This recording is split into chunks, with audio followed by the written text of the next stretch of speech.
طيب اطير الى المغرب ومعي الاعلامي القدير الاخ المحترم عبر سكايب الاستاذ خالد نويره. خالد سلام عليكم يا خالد.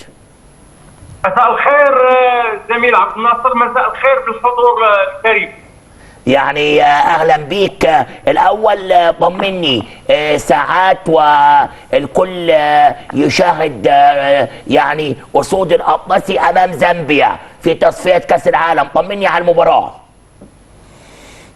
اولا لكامل الشرف انني نكون معكم بهذه المداخله، واعتذر لانني لقيتني استاذ عبد الناصر يلاه يعني خرجت من القناه وانا في طريقي الى البيت، ولكن ما دام ان الدعوه جات من عند الاستاذ عبد الناصر زيدان فما يمكن ليش نرفض، ولي كامل الشرف انني نكون حاضر معك اليوم مباشره عبر تقنيه الزوم.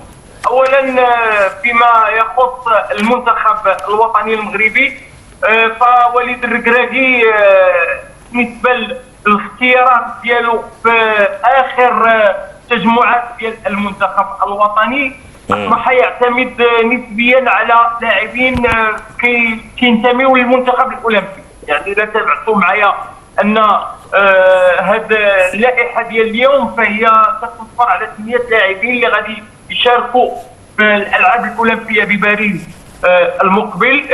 هاد اللاعبين اللي هما كل من اسامه العزوزي، امير ريتشاردسون، كذلك بن صغير،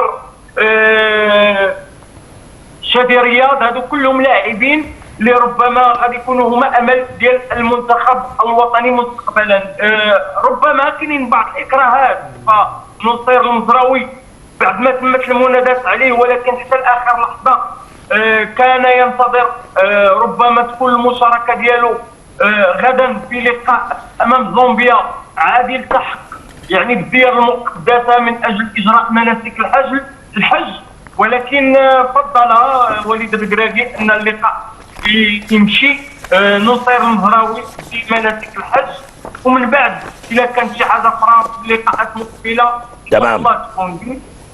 اما بالنسبه لباقي اللاعبين على ما اظن كما تابعنا جميعا كعرب وكمتابعين لكره القدم فمعظم لاعبي المنتخب الوطني فهم جايين محملين بالقاب على جميع المستويات. فكاين هناك ايوب الكعبي اللي فاز بكاس المؤتمر الدولي، سفيان رحبي اللي فاز بعصبه الابطال الاسيويه، كذلك كاين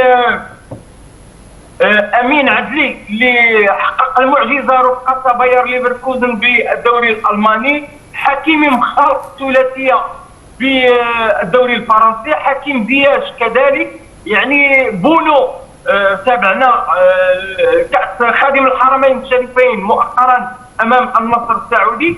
فالمعنويات ديال اللاعبين ديال المنتخب الوطني يعني كما كنقولوا جد مرتفعه. تمام. فرق كبير انك تفضل فيها عبد الناصر. تمام، سامعك كويس. بقول لك الحضور الجماهيري والحظوظ من وجهة نظرك. الحضور الجماهيري اللي خصنا نعرفوا انه اول لقاء غادي يكون مع الجماهير المغربيه هو اللقاء ديال غدا اللي غادي يكون في ملعب الكبير باكادير، فجميع عوامل التالق ان شاء الله غادي تكون حاضره بهذا المركب.